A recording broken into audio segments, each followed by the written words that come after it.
유미는 경찰에 일단 신고하고 가슴을 다친 남자를 데리고 경찰이 잘 찾을 수 있는 곳으로 갔다. 그리고 서기에게 전화해서 비상약품을 챙겨오라고 전했다. 서기는 몇 분 지나지도 않아서 빠르게 유미가 있는 곳으로 도착했다. 유미 씨 괜찮아요? 어딨어요? 그 남자는? 저기 앉아 있어요. 상처가 좀 심해서 병원 가서 봉합해야 되는데 일단 비상약품으로 응급처치하고 경찰한테 말해서 구급차에 실어 보낼까 해요.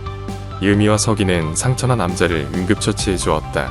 유미와 서기가 그렇게 남자를 치료해주는 동안 몇 분 안 지나서 경찰이 도착했다. 유미는 응급처치한 남자를 부축해 데리고 가서 경찰에 인계해주면서 말했다. 상처가 조금 깊어서 응급처치부터 했는데 빨리 구급차에 태워서 병원에 보내야 할 것 같아요. 가슴에 상처난 남자는 갑자기 유미의 지극한 정성에 감동을 받았다. 그래서 유미에게 몰래 귓속말로 미정이 현재 위치한 곳을 말해주었다. 유미는 얼른 서기에게 가서 미정이 현재 있는 위치를 알아냈다고 전했다. 사장님, 현재 미정씨가 인천항에서 배를 타고 나가려고 준비하고 있다고 하네요. 네, 아마도 다른 나라로 나가려고 하는 것 같습니다. 유미 씨 일단 차에 타서 저희도 계획을 세워보죠. 혹시 주위에 또 저희를 감시하는 사람이 있을지 모르니 차에 타서 얘기해요. 제 차는 방음도 잘 되니까 무슨 소리 하는지 잘 모를 겁니다. 네, 그래요. 서기는 차에 타서 유미와 서로 의견을 주고받으면서 미정을 잡아 경찰에 다시 넘길 계획을 세웠다. 한편 미정은 그날 낮에 요트에 타서 잠시 쉬며 혼자만의 시간을 즐겼다. 미정은 요트를 타고 중국으로 가려고 했다.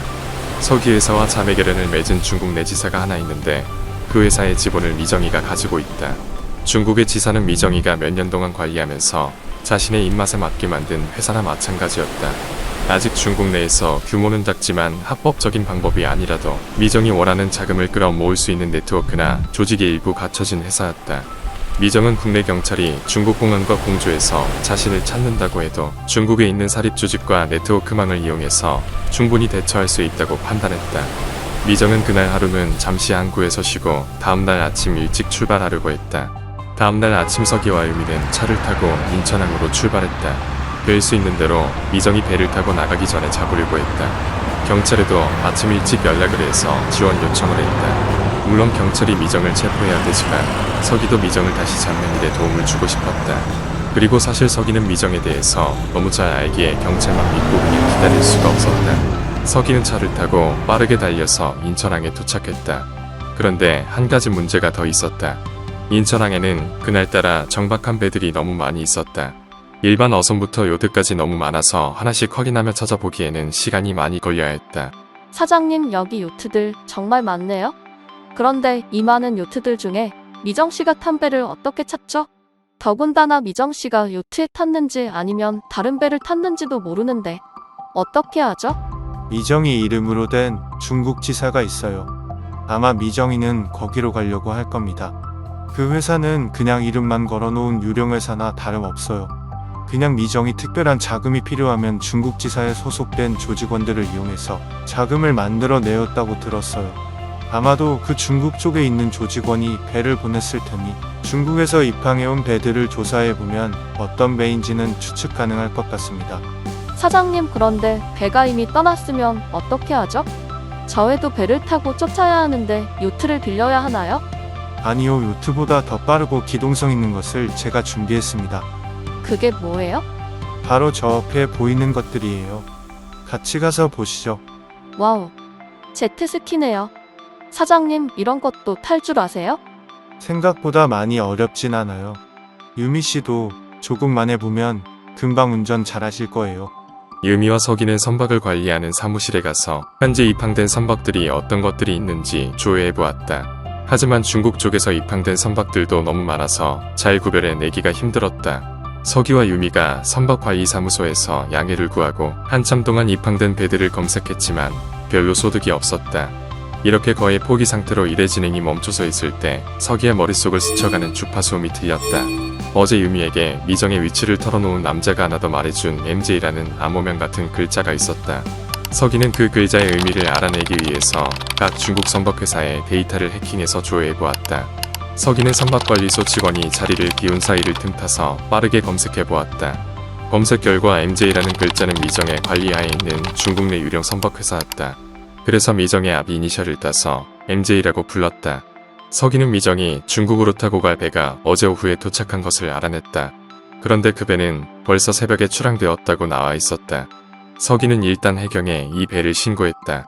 그리고 유미와 함께 미정이 탄 요트를 쫓아가기로 했다. 한편 미정이 탄 요트는 새벽부터 출항을 했다. 미정은 밝게 떠오르는 새벽 아침 햇살을 등지고 중국 대륙을 향해 가고 있었다. 미정은 자신이 국내에서 저지른 비리나 악행에 대해서 죄책감을 가지지 않았다. 중국 대륙이라는 더 큰 물에서 놀면서 더 많은 굴을 축적하고 더 많은 조직을 만들 거라고 생각하고 있었다. 미정은 자신의 이런 웅장한 포부를 아무도 막지 못할 것이라고 생각하고 헛된 자신감에 차 있었다. 미정이 탄 요트는 햇살에 비친 서해바다의 물결을 타고 항해를 이어갔다. 서기는 유미와 함께 제트스키를 타고 일단 낮은 바닷가에서 운전하면서 유미에게 운전하는 법을 알려주었다. 유미 씨 생각보다 간단하죠? 그렇게 어렵지 않을 거예요. 근데 사장님 이렇게 작은 것만 타고 미정 씨가 탄 요트를 쫓아갈 수 있을까요? 걱정 마세요. 저희들 뒤에서 저희 회사 직원 몇 명이 요트를 타고 따라올 겁니다. 연료가 부족하면 채워주고 중간중간 필요한 부분을 서포트해주기 위해서 따라오고 있습니다. 그리고 해경도 같이 출동했으니까 문제 없을 것 같습니다. 사장님 재밌을 것 같은데 제가 운전해 볼게요. 그래요. 유미 씨가 한번 해보세요. 유미는 서기와 자리를 바꿔서 서기에게 도움을 받으면서 제트스키를 운전했다. 유미 씨 생각보다 너무 잘하시는데요. 운동신경도 좋고 브레인이셔서 금방금방 습득하시나 봐요. 이거 너무 재밌는데요? 혼자 타도 되겠어요. 네, 이제 혼자 타시면 돼요. 유미 씨랑 제 거 2개 빌렸으니까요. 유미는 혼자서도 제트스키를 능숙하게 잘 운전했다. 유미는 마치 첩보 영화에 나오는 본드걸처럼 아주 멋있고 자연스럽게 제트스키를 타고 다녔다.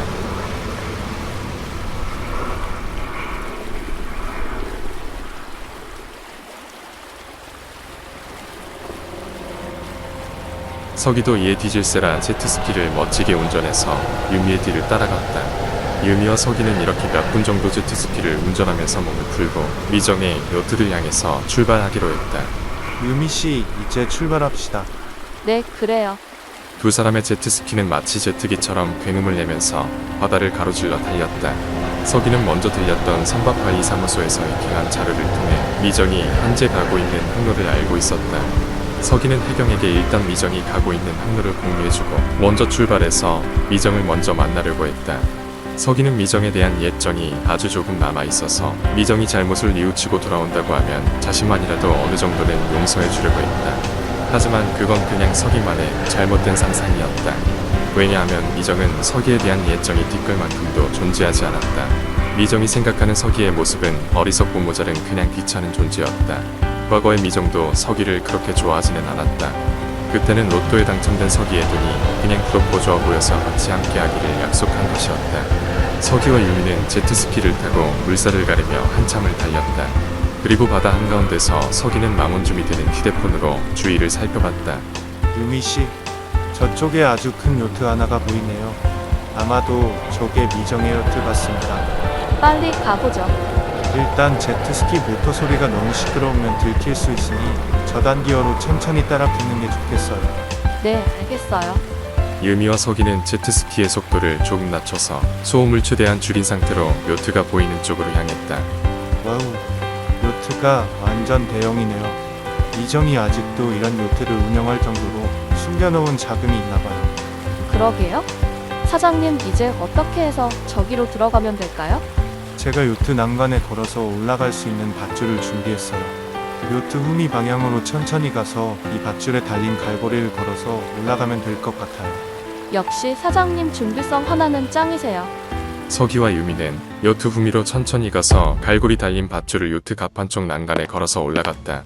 다행히 요트 후미 쪽에는 감시하는 눈이 없었다. 서기와 유미는 후미 쪽 갑판에 있는 작은 문을 통해서 요트 안으로 진입했다. 모든 일이 순조롭게 잘 풀리는 것 같아서 유미는 약간 기분이 좋았다. 그래서 유미는 서기에게 수다를 좀 떨었다. 배가 아주 크면서도 세련돼 보이네요. 제트스키를 너무 열심히 타서 그런지 조금 덥네요. 사장님도 조금 덥지 않으세요? 네, 저도 조금 더운 것 같기도 하네요. 그죠? 요트 객실마다 보일러를 틀어놓은 것 같이 후끈거리죠? 서기와 유미가 잠시 마음을 놓고 잡담을 나누고 있을 때 갑자기 험상궂은 남성들이 나타났다. 뭐야? 너희들 어떻게 여기 들어왔어? 저 사람 서기 사장 아니야? 무슨 일이야? 부장님 배에 이상한 놈들이 들어왔습니다. 과장님 저 사람 서기 회사의 사장이에요. 그럼 더더욱 불청객이지. 지금 우리 전무님을 이렇게 만든 장본인이잖아. 아저씨들 말씀이 좀 심하시네요. 여기가 조금 덥던데 더위 드셨어요? 불청객은 아저씨들이죠. 범죄자를 숨겨주면 공범으로 인정되는 거 모르세요? 이 맹랑한 꼬맹이는 뭐야? 어디 어른이 말하는데 말대꾸야? 왜? 내가 좀 이뻐해줄까? 외로워서 그래? 아저씨 말조심 안 하시면 입 돌아가실 수도 있어요. 뭐야? 인연이 미쳤나? 제가 처리할까요, 과장님? 그래, 이 여자 혼 좀 내줘. 정신 좀 차리게. 유미에게 한 남자가 다가오자 유미는 갑자기 순간이동하듯이 위로 뛰어올라 돌려찍기로 남자의 급소를 때렸다. 그리고 도망치는 과장이라는 못생긴 남자도 무릎짓기로 간단하게 응징했다.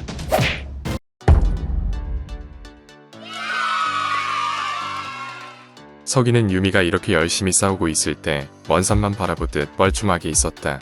그때 유미에게 먼저 맞고 쓰러졌던 남자가 일어나서 벽에 있는 인터폰에 말했다. 코드 제로 침입자 발생. 그러자 반대편 쪽에서 많은 남자들이 서기와 유미를 향해서 달려왔다. 서기는 약간 당황스러웠지만 유미는 반대로 자신만만했다. 유미는 엄청나게 빠른 동작과 완벽한 타격으로 모든 조직원들을 격파했다. 이 광경을 그냥 뒤에서 지켜보고만 있는 서기는 그냥 놀라운 그 자체였다.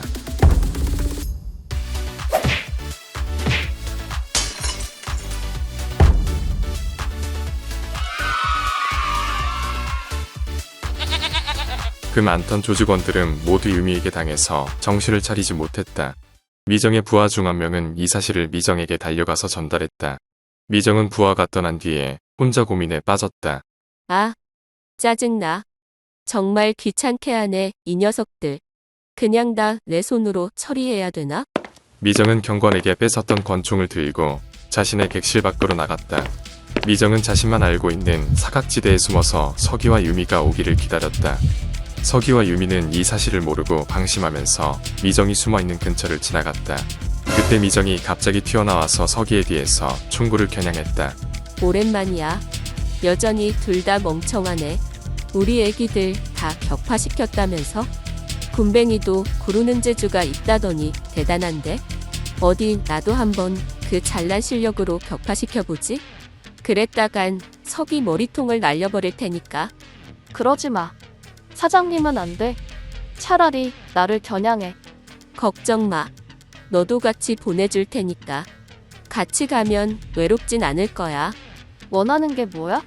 하라는 대로 다 할게. 사장님만 제발 풀어줘. 원하는 거?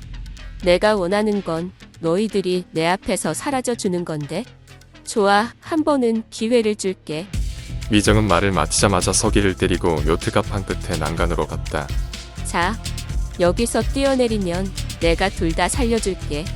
알았어 할게. 그 대신 사장님은 그냥 풀어줘 제발. 사장님은 수영을 못하니까. 싫은데? 일단 너가 뛰어내리는 거 보고 결정할게. 루미는 정말로 바다로 뛰어내릴 작정으로 옷을 정돈해서 입고 머리를 풀었다. 사장님, 그동안 즐거웠어요. 꼭 살아서 돌아가세요. 안 돼요. 유미 씨 하지 마세요. 그런다고 말을 들어줄 미정이가 아니에요. 못들 하는 거야? 지금 내가 장난치는 것 같아? 빨리 뛰어내려. 미정은 경고하듯 총을 바다에 쏘면서 유미에게 뛰어내리라고 재촉했다. 그때 갑자기 서기가 재빠르게 미정의 한쪽 어깨를 붙잡고 요트 난간 밖으로 넘어졌다. 서기는 가까스로 난간을 붙잡았지만 미정도 그대로 떨어지지 않고 서기의 발목을 잡고 매달려서 버텼다. 그러자 유미가 얼른 달려와서 서기의 한쪽 팔을 잡았지만 두 사람의 무게를 감당하기에는 유미 혼자 벅찼다. 사장님, 제 손 꼭 붙잡고 조금 더 힘내서 올라오세요. 유미 씨 혼자 힘으로 안 돼요. 제 다리를 미정이가 붙잡고 있기 때문에 너무 무겁고 힘들어요.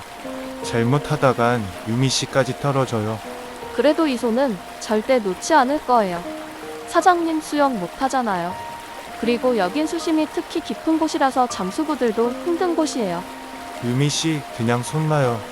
미정이가 물귀신처럼 제 다리를 끝까지 놓지 않을 거라서 힘들 것 같아요. 안 돼요. 사장님을 잃어버리면 전 못 살아요. 제 팔이 부서져도 끝까지 잡고 있을 거예요. 유미 씨는 살아야죠. 제가 이때까지 유미 씨만을 지키기 위해서 보냈는데 유미 씨마저 잘못되면 저도 사는 의미가 없어요. 어서 빨리 손 놓으세요. 아니요. 절대 안 놓을 거예요.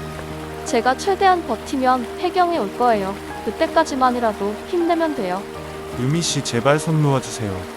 저는 죽더라도 유미 씨만은 꼭 살아야 해요. 저에게 없었던 따뜻한 사람의 마음은 다 유미 씨를 통해서 생긴 거예요. 그동안 유미 씨는 저의 전부였습니다. 그동안 고마웠어요. 못난 저와 함께하면서 많이 고생하셨는데 유미 씨는 꼭 살아 돌아가서 서기회사의 대표가 돼주세요. 그리고 유미 씨의 그 따뜻한 마음으로 좋은 일만 하는 착한 기업으로 키워주세요.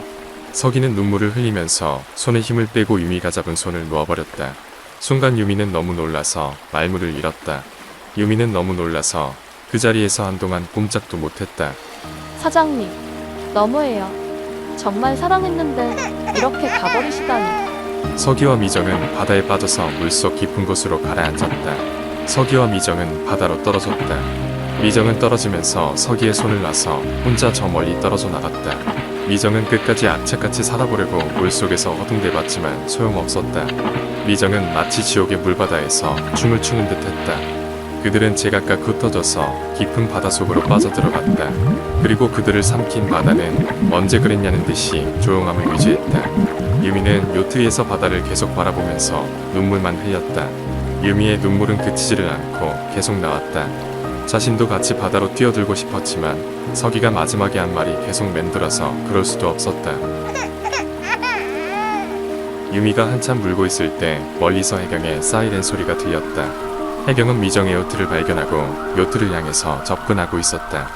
유미는 뒤늦게 나타난 해경에게 원망스러운 마음과 또 다른 안정된 마음을 공존시키면서 해경의 배를 바라보았다. 이 영상은 클로버 더빙과 DID를 사용했습니다. 안녕하세요, 서기입니다. 이제 또 다른 나와 함께 시즌1을 마치면서 간단하게 제 개인적인 이야기를 해볼까 해서 이 영상을 남깁니다. 먼저 그동안 잠깐이라도 영상들을 시청해주신 여러분께 감사드립니다. 저도 유튜브 초보자이고 또한 이런 영상들을 처음 만들어 보는 거라 처음에 쉽게 생각하고 도전했지만 생각보다 여러가지 쉽지 않은 부분도 있었습니다. 예전에 컴퓨터를 수리하는 업종에 일한 적이 있어서 컴퓨터로 하는 작업은 뭐든지 가능할 것 같다고 자신했지만 포토샵과 베가스 등을 이용한 영상과 이미지 편집의 생초보자로서 생각보다 많은 어려움이 있었습니다. 이 영상에 사용된 모든 이미지들은 인공지능 AI인 미드저니를 통해 처음 뼈대가 만들어진 거지만 AI는 AI일 뿐이란 말처럼 미드저니가 손으로 그리는 것보다 생각보다 쉽지 않다는 것을 새삼 느끼는 기회였습니다. 저도 어릴 때 만화를 자주 그리는 것을 좋아하고 제 나름대로 그림 그리는 것을 특기와 취미로 삼았던 기억이 있어서 기회가 되면 웹소설과 그림을 같이 그려서 만들면 좋겠다는 생각을 했었습니다. 일단 웹소설에 맞는 그림까지 그려서 넣으면서 글까지 구상하려면 상당한 시간이 걸릴 것 같다는 판단에 미드저니를 처음에 사용하게 되었습니다. 미드저니는 그림도 퀄리티가 높게 그려줄 뿐만 아니라 유료로 가입하면 저작권 문제도 벗어날 수 있어서 그 나름대로 매력이 있었습니다. 하지만 제가 미드저니를 유료로 2달을 사용해 본 결과 생각보다 쉽지 않은 작업이라는 것을 느낄 수 있었습니다. 미드저니를 이용해서 웹툰이나 동화와 같은 연속되는 작업을 한 번이라도 작업하신 분은 아시겠지만 미드저니는 주체성이 아주 강해서 주인공 이미지를 너무 많이 부각시킵니다. 그래서 인물이 2명 이상 나오거나 주변 배경이 커지면 그림이 일그러지거나 아예 나오지가 않습니다. 각종 유튜브에서 여러가지 미드저니에 관한 활용법을 말하지만 그냥 한두 장 재미삼아 그리거나 연속성이 필요 없는 고퀄리티 그림이 필요할 때는 미드저니가 아주 좋습니다. 하지만 연속성이 많이 사용되는 작품이나 주인공보다 주변 배경이 더 부각돼야 하는 시점을 표현할 때는 미드저니로 표현이 잘 안됩니다. 만약 그런 그림을 꼭 그리려고 한다면 레오나르도 AI와 같은 여러 다른 AI 도구를 사용해봐도 되지만 도구들마다 특성이 있어서 그림체들이 조금씩 차이가 납니다. 제 개인적으로는 그래도 미드저니가 가장 안정적인 그림체를 가지고 있고 연속성이 잘 되지 않거나 금지어들이 많지만 나름대로 고퀄리티의 그림을 그려낼 수 있어서 다른 도구들은 별로 제 성에 차지 않았습니다. 그래서 미드저니를 이용해서 기본적인 뼈대 자료만 받아서 포토샵을 이용해 소설의 내용에 맞게 구성을 맞추게 되었습니다. 이 작업이 정말 쉽지 않은 작업이었습니다. 물론 포토샵이나 베가스와 같은 이미지 영상 편집 프로그램을 많이 다뤄본 사람들은 어렵지 않았을지 모르지만 저같이 처음 시작하는 생초보자에겐 많은 고난의 시간이었습니다. 그래서 영상이 회차가 늘어날수록 조금 더 퀄리티 높은 수준을 만들어 보려고 노력하면서 고민을 하다 보니 영상을 한 회차씩 만드는데 점점 시간도 길어진다는 것을 느낄 수 있었습니다. 그러다 보니 제 개인적인 시간을 거의 모두 영상 만드는 과정에 투자해야 하지만 그런대로 조금 볼만한 영상을 만들 수 있었습니다. 그러다 보니 정작 웹소설의 내용도 점점 빈약해지고 죽도 밥도 안 되겠다는 생각이 문득 들었습니다. 더군다나 제 채널엔 구독자도 없을 뿐더러 조회수도 별로 안 나오는데 저 혼자만의 힘든 쇼를 하고 있다는 현타도 느끼게 되었습니다. 그래도 시작은 했으니 끝은 봐야 된다는 생각으로 시즌1 마지막차까지 만들게 되었습니다. 제 개인적으로 혼자만의 힘들고 어려운 고난의 시간이었지만 그래도 저 나름대로 보람은 느낍니다. 왜냐하면 포토샵이나 베가스와 같은 여러가지 편집 프로그램에 대한 테크닉이 이 영상을 만들면서 조금씩 좋아졌고 미드저니와 2달간 싸우면서 제 입맛에 맞게 그려내도록 만들 수 있는 미드저니를 길들였기 때문입니다. 앞으로 제 머릿속에서 또 다른 나와 함께 웹소설에 대한 내용이 시즌2, 시즌3 그 이상으로 더 만들 수 있지만 시즌1을 마치면서 조금 쉬어가는 시간을 가져보려고 합니다. 그래서 지금보다 구독자가 조금 더 늘어나면 그때부터 본격적으로 시즌2를 작업해 보려고 합니다. 그때까지 모두 건강하시고 보람차고 좋은 하루 보내시기 바랍니다.